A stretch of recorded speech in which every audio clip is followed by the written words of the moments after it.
بسم الله الرحمن الرحيم. نعرج اليوم على وطن المهرة. تستوطن قبائل المهرية ركن الجنوبي من جزيرة العرب إلى الشرق من حضرموت، وتمتد أراضيها إلى داخل عمان، يحدها من الشمال الربع الخالي ومن الجنوب البحر العرب، وفيها شحر وأرض الأحقاف وأبار وأرض عاد. يطلق على هذه الرقعة الجغرافية بلاد المهرة نسبة إلى ساكنيها بنو مهرة بن حيدان بن قضاعة، وهذه التسمية مذكورة في النقاشات القديمة والمصادر التاريخية التراثية والجغرافية كابن حوقل والأدريسي والهمداني وغيرهما. ويقال إن المهرة أول من سكن بلاد الأحقاف بعد قوم عاد، ويقال إنها أرضا قضاعة الأولى. هاجرت الكثير من القبائل المهرية من موطنها القديم إلى عمان ومناطق الجزيرة عبر مراحل التاريخية من الجاهلية إلى عصر الفتوحات وحتى عصرنا الحديث. ولا زالت البعض القبائل المهرية إلى يوم محافظة على اسمها في مواطنها القديمة في سلطنة عمان واليمن، وهي معروفة بالمهرة على اسم جدها القديم. نسبة القبائل المهرة، قبيلة المهرة قبيلة أصيلة وعريقة ترجع في نسبها إلى قضاعة، كما ذهب إلى ذلك أكثر النسابة وأن خالفهم القليل. فقد قال ابن المبرد في سنة 285 في كتابه نسب عدنان وقحطان ومن سائر قضاعة بنو القين والمهرة وعدرة إلى آخر. وقال ابن حزم في الجمهرة في كلامه عن بنو حيدان ولد حيدان بن عمرو مهرة بن حيدان وتزايد ابن حيدان وعريب وعريد وجناد. ثم قال وبلاد المهرة من الناحية الشحر من اليمن ببلاد العنبر على الساحل البحر.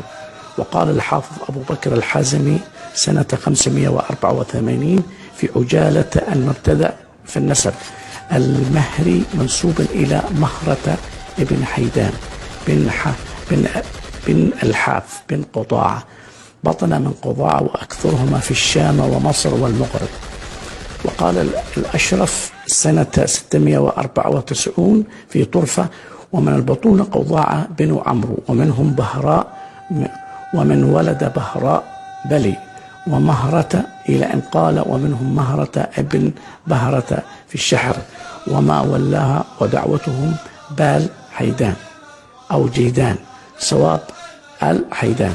ورغم أن الأشرف قد أخطأ وجعلهم من بهرة إلا أنها ردهم في قضاعة. وقال السيوطي في لب الألباب المهري بالفتح والسكون إلى مهرة قبيلة من قضاعة. وقال المحدث محمد طاهر الهندي سنة 986 في ضبط أسماء الرجال وأنسابهم المهري بمفتوحة والسكون هاء وبراء منسوبة إلى مهرة ابن حيدان. أما الكلشندي في نهاية العرب فقد جعله من بني جذم، وهو خطأ، لكنه نقل عن الحمداني نسبهم إلى الصحيح، فقال الحمداني هو بن مهرة بن حيدان بن عمرو بن الحاف بن قضاعة. وتقدر الإشارة إلى كتاب نهاية العرب للكشندي مطبوعة فيها تصحيفات كثيرة ما ينبغي التنبيه لها، ولا أدري هي مطبوعة أم منسوخة. وقال الشيخ عبد الرحمن المغيري سنة 1363 الهجري في المنتخب في الأنساب العرب وفي صفحة 156 ومن بطون قضاعة المهرة هم مهرة ابن حيدان بن عمرو بن لحاف بن مالك بن قضاعة. ولم ينقل على أحد الخلافة في ذلك حسب علمي إلا عن ابن عبد بر سنة 463 الهجري، رغم أنه ذكرهم في قضاعة. فقد قال في الأنباه على القبائل الرواة واختلف في مهرة في أجرهم.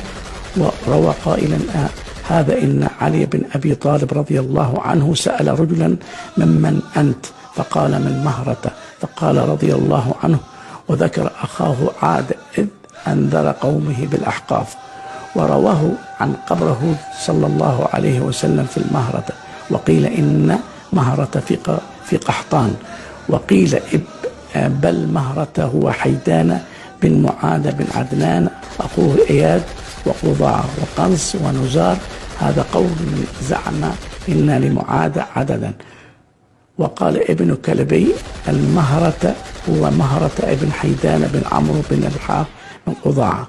وعلى هذا فإن الصواب هو إنهم مهرة ابن حيدان بن عمرو بن الحاف بن قضاعة، وليس كما ظن البعض بأنهم سموا مهرة من المهارة، لأن التصريف الفعل لا يقتضي ذلك. فنقول مثلا مهر يمهر مهارة وليس مهرة، ولكن سموا بذلك النسب إلى جدهم مهرة ابن حيدان. وقبيلة المهرة قد دخل فيها بعض القبائل الأخرى كما نقل عن بعض النسابة، فقد ذكر الحمداني في الأكليل في سنة 1000 في الأكليل إن فئة من الصدف قد دخلت في المهرة القاطنين بوادي توبة، وينسب إلى المهرة الإبل المهرية التي تعتبر من أجود الإبل. فقد جاء في بلوغ العرب في معرفة الأحوال العرب للألوسي إن ملك الحيرة النعمان بن منذر أمر بنجيبة المهري لكل واحد من أفراد الوفد الذي أرسله إلى كسرى ملك الفرس حين سخر من العرب. كذلك ذكر الهمداني الإبل المهرية في الصفا، فقال وباليمن من كرام الإبل منها المهرية، ثم من المهرية العيدية تنسب إلى العيد قبيلة من المهرة، والمجيدية ومنها الإبل المهرية المنبرة. وبقبائل وبطون المهرية قديمة عن كتاب معاد واليمن الكبير لابن الكلبي والكليل الهمداني، وكتاب الأنساب لابن ابن عوتبة السحاري العماني يوجد تفصيل بطون المهرة بالحيدان، مثل الراوي ابن الراشد بالأكليل وولد المهري بالحيدان الأمري والدين وندغام وبيدع، فولد الأمري أضمري ومهري، وولد أضمري القمر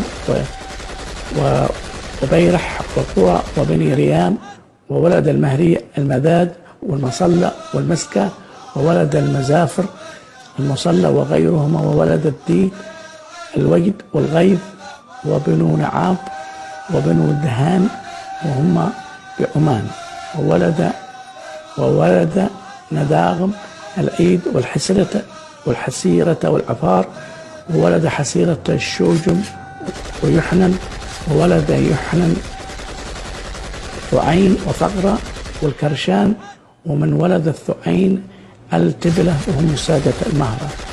المهرة حاليا ينقسمون اليوم إلى 3 فروع: شراوح وشحاح وصار، ويطلق عليهم لقب حسريت، وهذا الاسم موجود في مصادر الأنساب كبطن من بطون المهرة، تارة هو ابن دين وتارة هو ابن ندغي، والذي نعتقده أن هناك بطونا مهرية أخرى شكلت حسريت من دين ونداغ يجمعهم نسب واحد، وعرفوا بالمهرة نسبة إلى جد الأكبر مهري بن حيدان، واحتفظوا بهذا الاسم إلى اليوم، وهم شحار ظفار، ولا زالت أسماء الدين وقرى والأمري والقمر وتردد إلى يوما هذا. وفي موطنها القديمة في بعض القبائل القديمة المعروفة بالشحرة، وهي قبائل يجوز أنها حضرمية قديمة وصدفية وعادية، وهناك بني ريام ونعاب المهرة في شمال عمان، وكذلك العفار في قبيلة المهرية المعروفة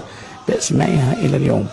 وللعلم أن كثير قبائل المهرة قد هاجرت إلى عمان، منها وما هو مذكور ومنها الغير مذكور. المهرة حسريت هم الشراوح والشحاح وصار، ومن الشراوح بيت باقي بن حميد وجساس، ومن أولاد باقي بن حميد هذه القبائل بيت صمود وبيت ثوار وبيت كلشات، ومن أولاد جساس هذه القبائل بيت قمصيت، بيت مغفيك، بيت يسهول، بيت الجدحي، ساعتين نيمر، ومن أولاد الشحاحي هذا القبائل بيت زياد وبيت زعبنوت وبيت حريزي وبيت محامد، بيت مسمار، بيت عرشي، بيت عقيد، وبعض القبائل الصغيرة. أما بيت صار هم بيت حميد وبيت المجيبي، ومن بيت حميد هذه القبائل بيت مهومد، بيت كدة، بيت لافيت، ومن المجيبي هذا القبائل بيت علي مقدم، وبيت طولع، وبيت علي سكرون، ومن بيت صار بيت قشواق وبيت سليمي. اللهجة المهرية ولقبيلة المهرة لهجة عربية قديمة وكاد لا يفهمها أحدهم غيرهما، وهي لهجة عربية بدوية قديمة كانت تتحدث بها إلى جانب المهرة الصدف وحضرموت كما دلت البحوث الحديثة. وتحوي هذه اللهجة كثيرة من مفردات وتخاير لفظية فصيحة وقديمة لا نجدها إلا في الأشعار الجاهلية وكلام العرب القديم كالحضرمية والسبائية والحميرية.